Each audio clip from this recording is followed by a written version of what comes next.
Hare Krishna, meu nome é Bhagavan Das e é um prazer inenarrável poder gravar mais esse vídeo para você. Hoje nós vamos falar sobre o que aprender com Mrigari, o caçador. A história de Mrigari aparece num livro muito importante da nossa tradição, que é o Chaitanya Charitamrita. Você encontra o link para a compra desse livro na descrição do vídeo. Essa história acontece assim um passado muito remoto, mas como nós vamos ver, como ela trata da psicologia humana, de reforma interior, de espiritualidade, ela é atemporal e é bem relevante para nós, mesmo hoje em 2022, não sei quando você está vendo esse vídeo, foi gravado em 2022, tudo permanece muito relevante. Essa história começa com um sábio que viajava por diversos lugares, viajava muito amplamente, ele se chamava Narada Muni. E um dia Narada Muni queria visitar um lugar muito sagrado na Índia, que é chamado de Triveni, que é o lugar onde encontram-se 3 rios sagrados, que é o rio Ganges, o rio Yamuna e o rio Sarasvati. A gente vê um pouco da antiguidade dessa história, porque o rio Sarasvati hoje, nós só temos o leito dele seco, ele não existe mais com água. E mesmo esse leito seco só foi descoberto atualmente, através de fotografias de satélite, que mostraram o leito seco dele assim em regiões subterrâneas. Enquanto Narada ia rumando para esse lugar sagrado, esperava só encontrar uma água sagrada para seu banho ritualístico, ele encontrou algo inesperado, algo muito ruim. Ele viu que pelo caminho da floresta havia alguns animais trespassados de flechas e se contorcendo de dor, alguns com as pernas quebradas e contorcendo e fazendo sons muito tristes de dor. Havia um coelho, um javali e um veado. Os 3 nessa situação muito tocante, né? Despertou a misericórdia do sábio. O sábio se aproximou deles, viu aquela situação, e ele olhou em torno, procurando quem poderia estar causando aquilo. Aí ele avista o protagonista da nossa história, que é Mrigari, o caçador. E é descrito quando Narada vê aquela figura assim, escondida no meio do matagal para flechar a próxima vítima dele, o próximo animal. Narada Muni vê que o semblante dele era muito tenso. É descrito que ele parecia o rei da morte, ele parecia a morte personificada. E aí Narada Muni se aproxima dele. E nisso o caçador já estava assim com muita raiva, porque Narada Muni andando ali com displicência já tinha dispersado os animais que o caçador pretendia que passassem ali desatentos, né? E aí é descrito que o caçador ele pensa em insultar o sábio, insultar Narada Muni, mas ele não consegue porque Narada já tinha assim um brilho, já tinha uma refulgência diferente, ele tinha um semblante sereno e só a presença de Narada já trouxe o impacto de acalmar o caçador. E aí o caçador adota uma postura favorável em relação a Narada Muni e pergunta se ele queria alguma coisa. Narada Muni pede 2 coisas. Ele fala, eu quero saber quem está fazendo isso. Esse é o primeiro pedido dele. Eu quero saber quem está fazendo isso com os animais. Aí Mrigari fala, sou eu. Eu aprendi isso com meus pais.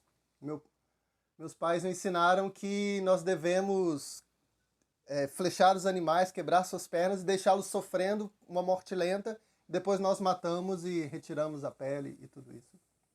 E ele fala, meu pai faz isso há muitas gerações, tanto que ele me deu o nome Mrigari, o inimigo dos animais. Narada Muni fica chocado, né?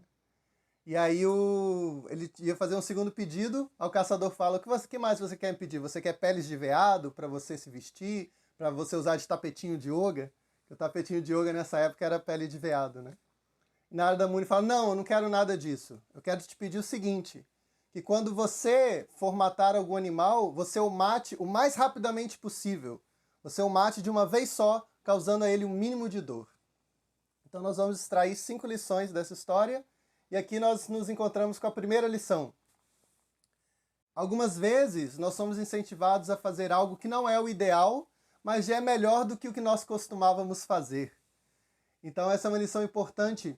No caminho do Dharma, as coisas nunca são uma questão de ou tudo ou nada.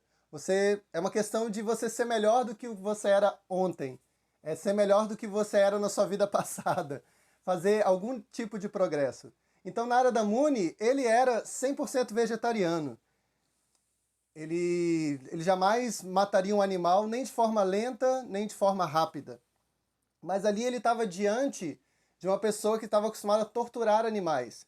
Então ele percebeu que para Mrigari seria um passo muito grande ir de torturador de animais para vegano. Então Narada Muni sugeriu para ele, já que você mata animais, tente fazer isso de uma forma que seja menos penosa para os animais, seja menos cruel. Então você, por favor, a partir de hoje, mate os animais rapidamente. E na nossa vida, várias vezes nós vamos ter que fazer escolhas que não é o ideal que as escrituras sagradas falam, não é a descrição de uma pessoa iluminada, de uma pessoa santa, mas ainda assim é bom pra gente, né? Por exemplo, uma pessoa envolvida em prostituição, ela pode fazer a escolha de que a prostituição com a qual ela está envolvida seja algo temporário, até ela conseguir, na primeira oportunidade, sair disso. Isso é melhor, por exemplo, do que fazer uma carreira na prostituição. Uma prostituta, por exemplo, pode abandonar a atividade dela se prostituir para aliciar outras prostitutas ou para dirigir filmes pornográficos. Tem esse tipo de relatos, né? Então, as escrituras falam, não se prostitua. Mas, às vezes, pessoas vão se envolver com isso, inevitavelmente. Então, você pode, por exemplo, escolher se prostituir nesse período de emergência e, na primeira oportunidade, sair, ao invés de constituir uma carreira. Você pode, por exemplo, escolher comer coisas de origem animal, mas não comer carne vermelha, não comer peixes, por exemplo, ingerir só ovo, ou não comer nem ovo, não comer nada de origem animal às segundas, quartas e sextas-feiras. As escrituras falam que idealmente você não coma nada de origem animal nunca. Mas se você acha esse um padrão muito alto, você pode começar com algo desse tipo. Ou, por exemplo, se você é usuário de drogas, as escrituras sugerem não use nenhuma droga. Não fuja dos seus problemas se intoxicando. Tente resolver seus problemas de forma sóbria. As escrituras prescrevem isso. Mas talvez seja um passo muito grande para você.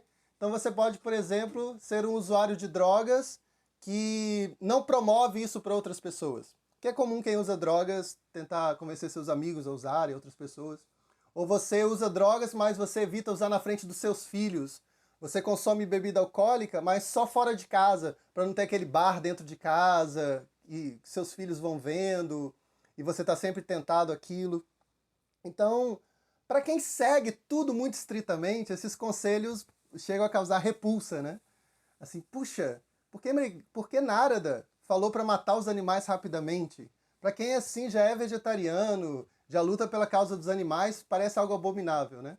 Mas tem pessoas que estão num nível de envolvimento com essas atividades que elas não conseguem abandonar da noite para o dia. Então as escrituras fazem essas sugestões de algo menos do que o ideal ou algo gradual e as pessoas se beneficiam com isso. Não é um incentivo a essas coisas, é o desincentivo a uma coisa pior. Às vezes as escrituras fazem isso de forma muito arguta, assim, muito inteligente. Por exemplo, as escrituras querendo desincentivar que as pessoas comam carne, falam para a pessoa comer só a carne de um bode oferecido para deusa Kali na noite de lua nova. Assim, puxa, está incentivando a matar uma cabra? Não, está incentivando a pessoa, o mês lunar tem 28 dias, né? Está incentivando a pessoa a esperar por 27 dias sem comer carne até a lua nova. E aí se sugere que ela mate uma cabra, e cabra tem pouca carne, né? Não é como uma vaca. Então a pessoa não vai viciar muito o paladar dela, porque ela vai comer, quando for dividida ali a carne de uma cabra, vai ter pouca carne para cada pessoa. Então é tudo assim... As escrituras são muito inteligentes em saber que nem todo mundo vai chegar ao nível ideal, ou que nem todo mundo vai chegar ao nível ideal da noite para o dia. Então há sugestões assim graduais e parciais. Isso é muito interessante. A gente vê isso aqui na história de Narada Muni. Narada Muni segue tudo estritamente, mas ele ainda consegue incentivar pessoas a serem melhores do que elas são, mesmo não chegando ao nível dele.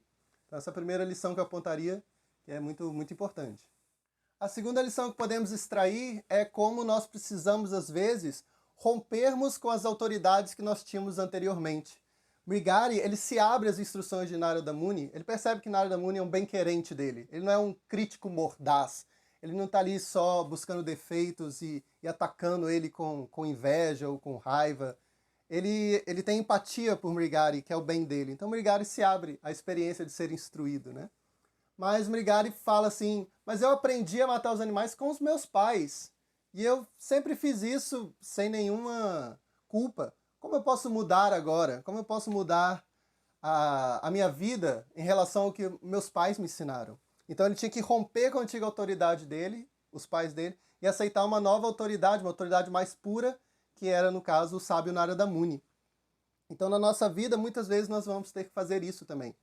O caso mais famoso de alguém que passou por isso é Arjuna. Na Bhagavad Gita, Arjuna ele tem como autoridade o mestre de armas dele, Drona, e o seu avô Bhishma. E aí Krishna quer ser a nova autoridade de Arjuna. Aí Arjuna fala assim, Krishna, mesmo que Drona e Bhishma cometam atividades abomináveis, mesmo assim, mesmo cometendo atividades abomináveis, eles são adoráveis. Porque Drona é meu professor e Bhishma é meu avô. E que atividades abomináveis eles cometeram, né? Eles eram dois, digamos, policiais, assim, usando os cargos do nosso tempo, né, por analogia. Eles eram dois policiais, viram uma mulher sendo assediada sexualmente, a roupa dela estava sendo arrancada à força, e os dois não fizeram nada. Por que eles não fizeram nada? Porque aquele violentador, aquele agressor sexual, era basicamente quem pagava o salário dos dois. Então, para não perderem a sua segurança financeira, eles deixaram a mulher ser agredida sexualmente.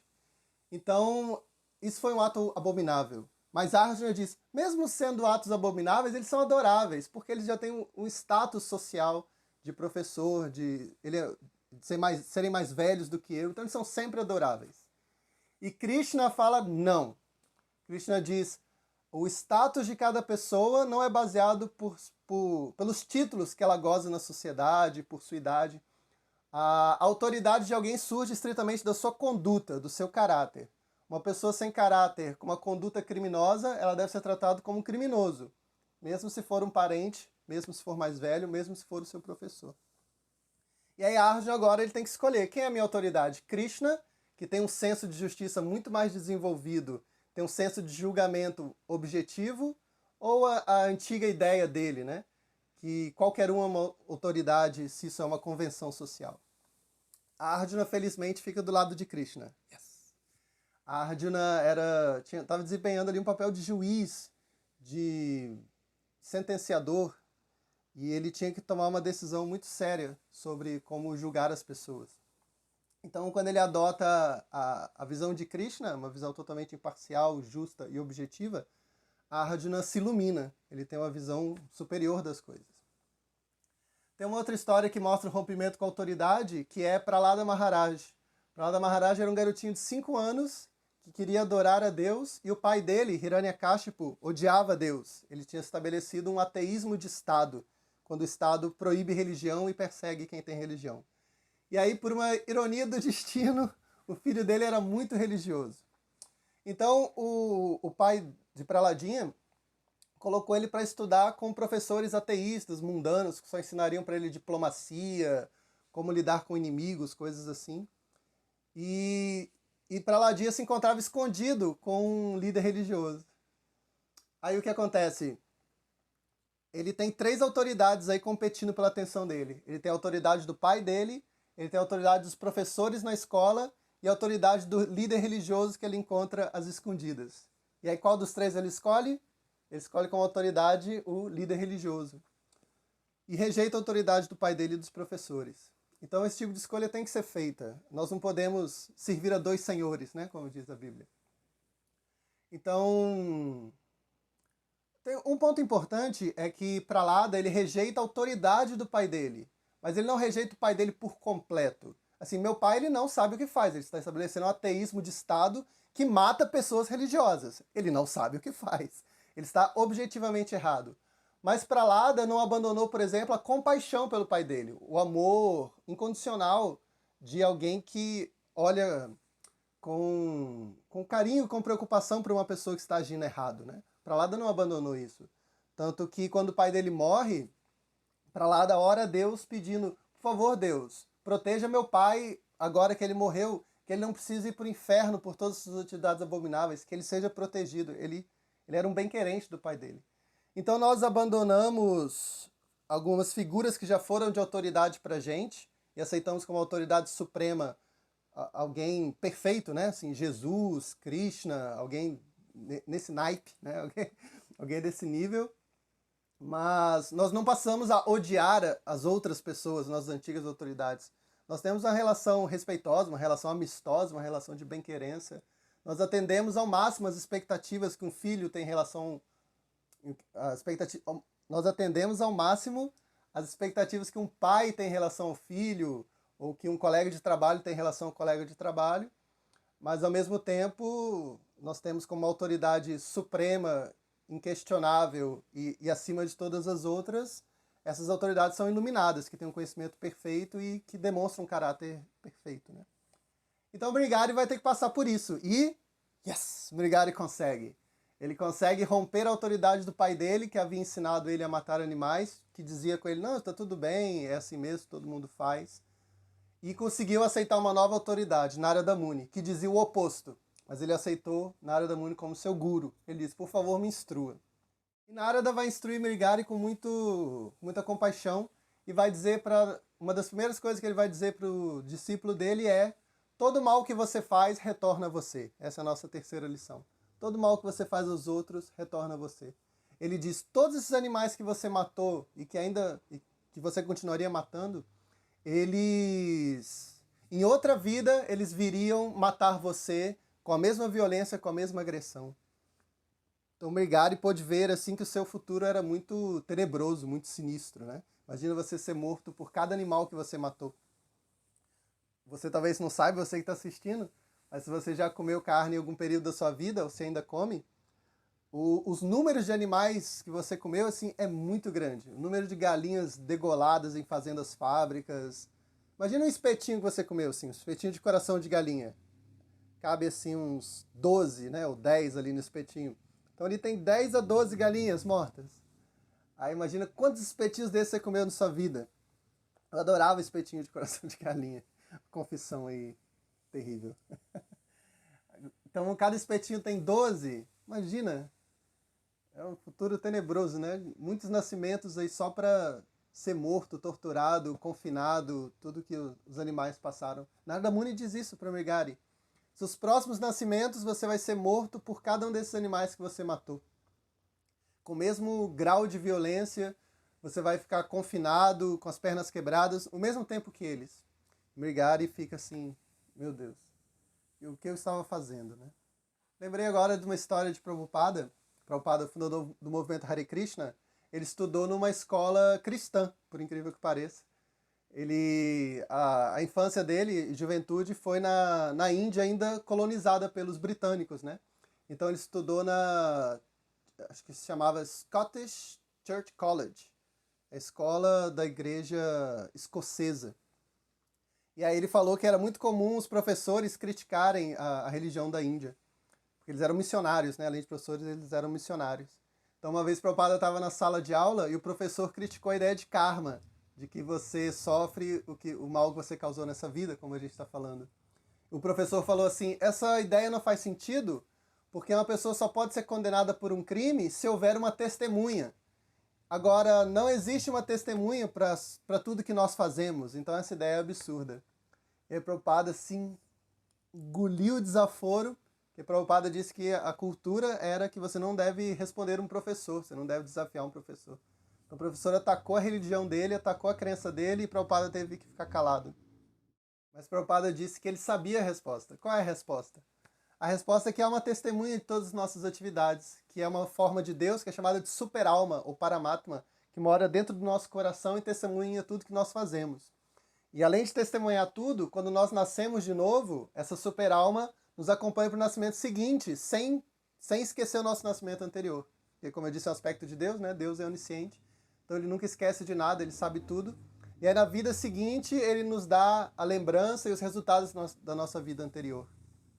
Então esse ensinamento da lei do karma ele não é uma coisa muito avançada, assim, não. Não faça o mal porque você vai sofrer. É meio egoísta, né? É porque você não quer sofrer, você pode fazer mal para os outros. A gente pode sofisticar isso. Isso aí é meio aquela placa que tem em banheiro, que eu acho horrível, que é mantenha o banheiro limpo, o próximo a usá-lo pode ser você. Qual que é a ideia? É que só você é importante, né? Você manter o banheiro limpo para você usar de novo. Que a pessoa não consegue ter higiene porque outra pessoa vai usar. O argumento é mantenha limpo porque você pode usar de novo. Então o argumento de Narada é bem baixo, porque o interlocutor dele é de uma consciência bem baixa, né? Você pode ter empatia pelo outro só porque o outro é importante, não porque você não quer sofrer, né? Mas Narada, entendendo aí com quem ele está falando, ele lança mão desse recurso. Então esse é o terceiro ensinamento que a gente pode extrair desse ponto da história, que é: lembremos que todo mal que nós fazemos ao outro vai voltar para nós. Então, se nós somos tão egoístas de fazer mal ao outro, pelo menos a gente pode se parar, né? A gente pode se deter de fazer mal ao outro, lembrando que esse mal vai voltar para a gente. É uma motivação egoísta para se deter, mas é melhor do que não se deter. Então esse aí é o terceiro ensinamento. Lembre-se da lei do karma. Na continuação da história, Narada Muni vai dar agora instruções positivas para Mrigari. E essa é a quarta lição que nós vamos extrair. Confie nas instruções do mestre espiritual. Então Narada Muni instrui Mrigari a se mudar com a sua esposa para as margens do rio sagrado. Quer dizer, se situe num lugar que tenha uma boa influência sobre a sua consciência. Ele diz para Mrigari cantar os santos nomes, diz para ele quebrar seu arco e flecha, agora de vez. Agora ele já não precisava mais de uma instrução parcial. Ele podia seguir a instrução completa. Quebre seu arco, pare de caçar animais. E assim, Mrigari confia em Narada Muni. Ele segue tudo isso. Na verdade, ele tem um pouco de medo, porque seguir essas instruções é uma mudança muito grande na vida da pessoa, né? E esse tipo de mudança geralmente envolve alguns custos. Quando você segue as instruções do mestre espiritual, alguns custos sociais, por exemplo. Você pode perder amigos. Se a sua relação com seus amigos era de sexo... como se diz? Sexo... fugiu a palavra. Sexo... casual. Se a sua relação com seus amigos era de sair por aí buscando sexo casual, enquanto bebe cerveja, fuma maconha e come churrasco, quando você parar com essas três coisas da noite para o dia, talvez os amigos sejam perdidos juntos. Se você trabalha com algo que envolve essas instruções do que deve ser abandonado, talvez o seu emprego, a sua empresa fique ali numa situação turbulenta, né? Talvez você tenha que mudar de emprego, talvez você trabalhe com abate de animais ou algo assim que você agora entendeu que é abominável. Então há custos envolvidos nessa mudança e isso gera medo. Então Mrigari ficou com medo. Mas no final ele confiou nas instruções do guru dele e foi adiante. E ele conseguiu um grande benefício com isso, ele não se arrependeu. É descrito que aquele semblante antigo que ele tinha, tenso, que parecia a morte personificada, mudou para um semblante sereno, mais coradinho, e ele ficou totalmente satisfeito com a mudança dele. Ele superou o medo e, com a confiança no mestre espiritual, com fé nas instruções do mestre espiritual, ele seguiu tudo certinho e obteve o resultado. E a quinta e última lição é: seja grato, caramba. Seja grato. Não esqueça de onde você veio. Não esqueça quem você era antes de conhecer o mestre espiritual. Não esqueça quem você era antes de aprender a cantar os nomes de Deus, antes de mudar seus hábitos, antes de desenvolver novos valores. Lembre-se quem você era, lembre que você se tornou e lembre-se que foi o empenho de muitas pessoas em disponibilizar livros sagrados, em abrir templos, em acolher você na sua congregação, ou pessoas que foram na internet fazer vídeos e esclarecer as suas dúvidas. Lembre-se que muitas pessoas foram envolvidas no seu percurso, né? Seus pais possivelmente também te deram educação, te deram bons valores, geralmente é o que pais fazem, né? Alguns não, mas geralmente é o que se faz. Então nunca se esqueça disso. Então nessa quinta lição, ela vai aparecer na história quando Mrigari, já purificado, reencontra seu guru. Então Mrigari é descrito que ele, seguindo todo o processo corretamente, que era basicamente o que eu descrevi, né? Morar no lugar sagrado, cantar os santos nomes e abandonar os maus hábitos anteriores, ele começa a dançar em êxtase, ele experimenta um êxtase espiritual profundo e ele consegue ter compaixão pelos animais que antes ele torturava. Então é um momento que Narada ele vai reencontrar Mrigari passado algum tempo. A escritura não diz quanto tempo, mas algum tempo passado Narada vai visitar seu discípulo, ver se ele fez algum progresso. E o que Mrigari faz? Ele quer prestar reverências para o guru dele. Então essa é a quinta lição. Tenha gratidão pelo seu guru, tenha gratidão por todos os mestres anteriores. tenha gratidão por todas as pessoas que te ajudaram no percurso para se tornar a pessoa melhor que você se tornou. E é bonito esse momento que o Mrigari vai oferecer reverências para o seu guru, e aí ele vê uma carreirinha de formigas passando assim no chão. E aí ele para não esmagar as formigas e tira as formigas assim com um pano. E aí só depois de remover as formigas ele presta reverência, porque ele não queria machucar formigas. Ele que torturava animais indefesos, né, como veado, coelho. O javali não é tão indefeso assim, mas também não deve ser torturado, né? Ele que tinha esse hábito de ferir os animais assim, mamíferos, né, mais desenvolvidos, que claramente sente dor. Agora tinha compaixão até por formigas, que são menos parecidas com nós seres humanos, né? É mais difícil ter compaixão de insetos do que de animais. Geralmente a gente tem compaixão com quem se parece com a gente, assim. Mas ele chegou a esse nível de compaixão por formigas. E ele paralisa, presta reverências, e aí quando ele vê o guru dele, é descrito que ele dança em êxtase. Aí o guru dele vê assim, uau, olha só. O guru dele não pensa assim, nossa, como eu sou incrível e o purifiquei. Não, ele pensa, eu fui o instrumento para ele conhecer o cantar dos santos nomes de Deus, né, o mantra Hare Krishna. Eu fui um instrumento para ele conhecer o que é certo e errado. Eu repeti esse conhecimento que eu recebi do meu próprio mestre, o Sr. Brahma. E agora, olha o resultado disso nele. Ele é uma pessoa completamente nova, completamente purificada, e Narada fica muito satisfeito. E Mrigari, por sua vez, reverencia seu mestre. Então é descrito que se a gente esquece de ter gratidão por quem nos reformou, nós podemos até mesmo perder o progresso que a gente fez. É descrito que ofender a pessoa que nos purificou, ela causa um estrago na nossa vida, como um elefante louco que entrou num jardim. Uma imagem assim bem forte. Uma imagem talvez sirva mais para um indiano, né? Que indiano está acostumado a ver elefantes. Eu nunca vi um elefante. Mas na época em que essa analogia foi falada, era comum ter procissões assim de elefantes pela cidade. E aí diz isso. Se você ofende seu mestre, é como um elefante louco que entra no jardim onde você estava cultivando ali com cuidado a sua relação com Deus, e esse elefante destrói tudo, porque você teve ingratidão. Você se envaideceu achando que você é puro por si mesmo, ou você começou a ofender alguém que está a vida toda dedicada a propagar, né, as glórias de Deus, a glória dos santos nomes de Deus. Então essa quinta lição que nós tiraríamos dessa história: seja sempre grato por quem ajudou você. Tenha sempre muito respeito e reverências pelo seu mestre espiritual. Não só o mestre espiritual, assim, o último que você teve. Tenha gratidão por todo o seu percurso. Às vezes até encontrar um mestre, por exemplo, que vai te dizer para não matar animais, ser vegetariano. Você já teve ali um mestre cristão que não te ensinou isso, mas te ensinou muitas coisas. Às vezes antes de encontrar um mestre cristão, você teve seus pais que te ensinaram muitas coisas boas. Então tenha gratidão por todos eles e uma gratidão assim, especial pelo guru que te ensina completamente a vida espiritual, né? Que te ensina todos os detalhes. Assim, um guru com os ensinamentos assim, do nível de Narada Muni, uma gratidão assim também excepcional, especial, né? Então é isso. Espero que você tenha gostado desse vídeo. Espero ter aprendido algo novo. Espero que você tenha algo para aplicar na sua vida. E é isso. Muito obrigado pela atenção. Foi um prazer inenarrável. Hare Krishna.